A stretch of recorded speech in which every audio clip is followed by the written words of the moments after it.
All right, welcome back to the Sauce Boss. Today we're going to show you how I do my smoked pulled pork here. Okay, so we got two beautiful pork shoulders. Let me show you what we're looking for first. Most important part of cooking, knowing how to pick good ingredients. Okay, so this one's actually got a really nice fat cap on here. Um, this one is okay, but you can see that it's a little thin on this side, so actually that's not ideal.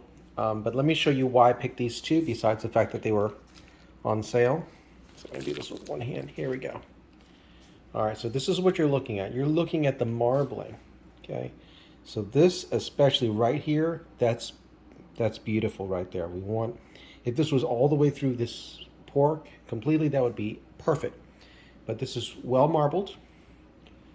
It can be slightly better. Let's take a look at this one. Oh yeah, this one has, this is exceptional marbling right there. You see that? That's going to be so good. But yeah, that's what we're looking for. So let me get these guys back over, and then I'll show you the next step. Okay, so now what we're going to do is we're going to score the fat cap. Let me show you how to do that. Okay, all we're going to do is we don't want to cut all the way through it. We're just slicing most of the way through it. I'm just going to do a crisscross pattern using a nice sharp blade like this. This is going to help the fat to render, so we end up with a beautiful, juicy shoulder here. Okay, because that's what actually we're going to do. This whole thing is going to smoke fat cap up, so that one's ready to go. And we're going to do this one too. Notice the fat's very thin here, so I'm not going to score that part. Okay, I'm just scoring the fat, not the meat itself. Just like that. That's it. All right, now what we're going to do is we're going to coat the whole thing in mustard. I usually just use cheap yellow mustard, but I'm running a little bit low. So I've got kind of a gourmet mustard here. That's all right. You can use whatever you. I've never used this before. We'll see how it turns out. It might be amazing. I might start doing this every single time. So all I'm going to do is take this and rub it over the whole pork, like so. And this is the first layer of our dry rub that we're doing. Just like that. Beautiful. Next, I've got a just container. This is 50-50 black pepper and salt, kosher salt. And I'm just going to sprinkle this very liberally. This is a big piece of meat, so just notice the amount is a lot of salt and pepper, okay? And this is key. You don't want to under-season this.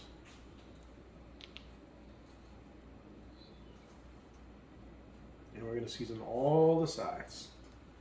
We'll make this happy all around, okay?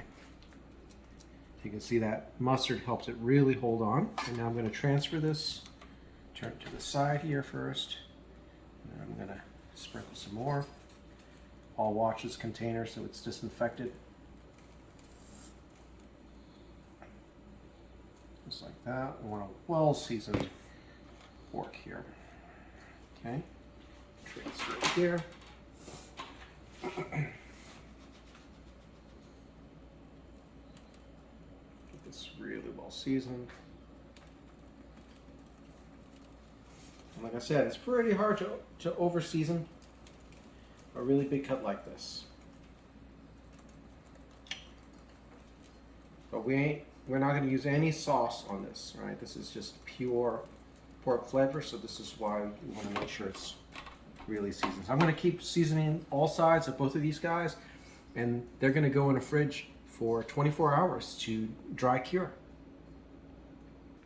All right, these guys are seasoned up, and they're going to go in a fridge for 24 hours before we start the smoking process. Purpose of that is to get this to cure a little bit. The salt's going to absorb in and create a nice dry exterior. And dry is good because smoke sticks to dry.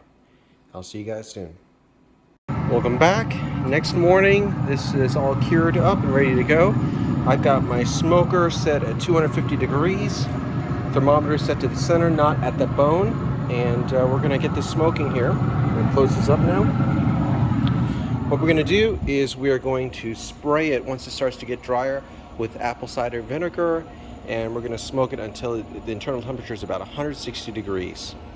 I'll see you soon. All right, it's been about, I don't know, an hour or so, and you can see it's still, we're just letting it get even smokier and just a little bit drier before we start spraying. All right, I've got a little bottle here with 50% apple cider vinegar and 50% water. So we're going to go ahead and give this as first spray. We're not going to spray the fat. We're going to spray the sides to help keep it moist.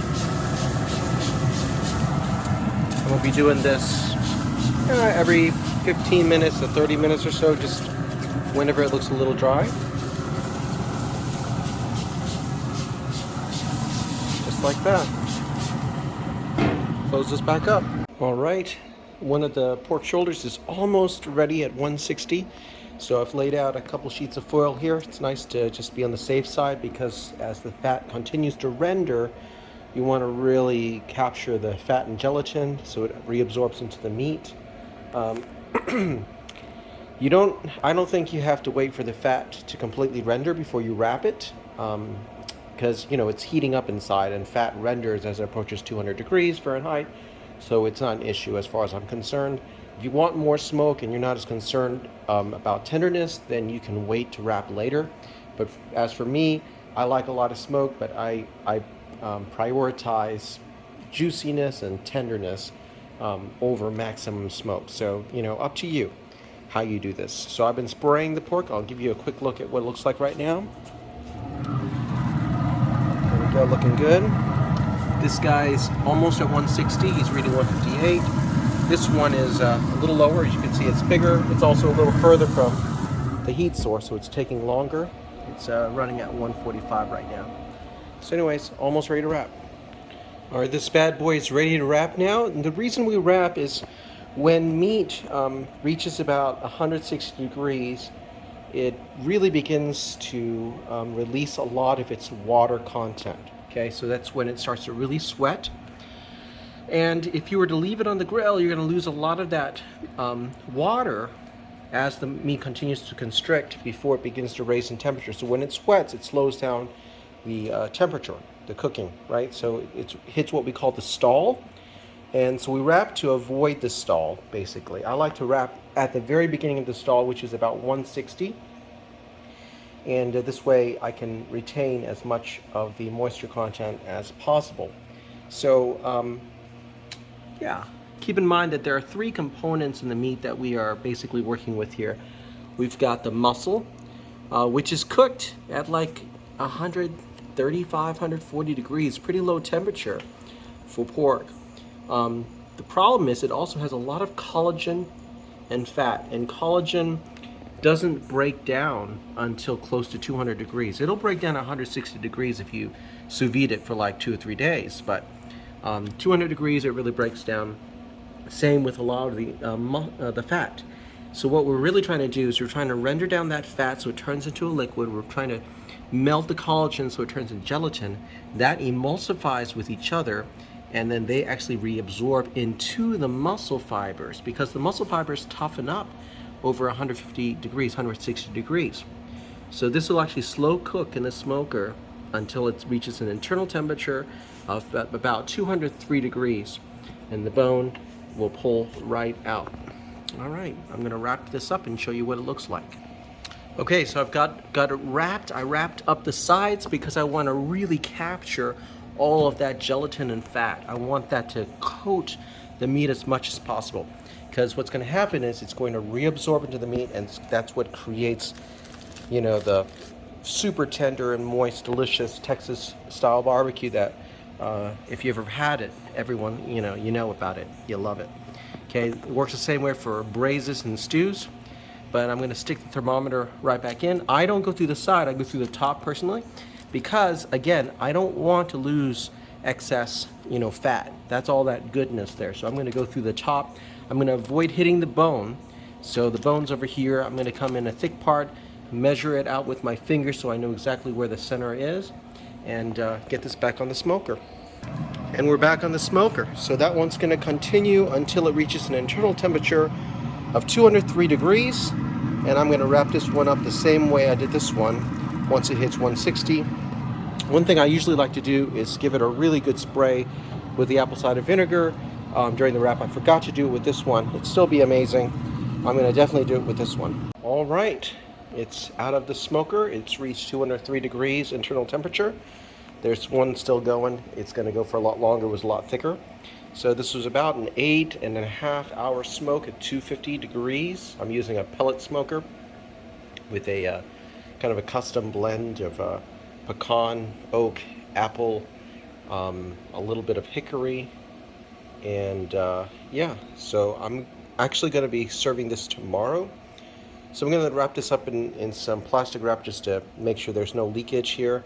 I'm going to let it cool, rest for 3-4 hours, you know, in my oven, and then I'll stick it in the fridge and let it cool all the way for tomorrow. But obviously, this is most enjoyable if you let it rest for a solid 3-4, even 5 hours, and then dig into it.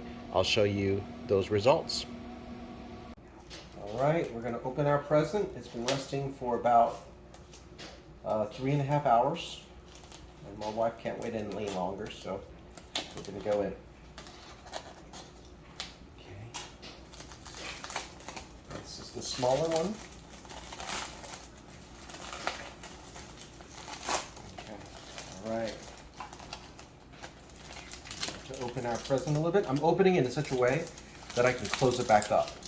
The most important thing, the biggest rule to do, not to break, okay, is when you break into your pork, don't just tear it to shreds. Like, leave the pouch there so that all that juice, see how that's jiggling? You see how that's going to be super, super, super moist. You want that to soak back in the meat as it rests. Okay, so I'm just going to take, I'm just going to take some tongs here and pull off a little bit. And then I'm going to close it right back up and let it keep resting. Stick it in the fridge. So, all right, you guys ready for this? No, I am. Let me get my gear together here. I'm going to go straight in. Look at that. Look at that. You see that? You see how moist and delicious that is right there? Look at that. That, my friends, is how you do pulled pork my way. And it's pink because that's a smoke ring. It's a huge, thick smoke ring here. Okay, so I'm going in because, oh my God, it smells incredible. Okay, look how soft that is. I promise you, it's not too much salt. That's perfect. I could maybe go a little bit more salt. Try this. Enjoy.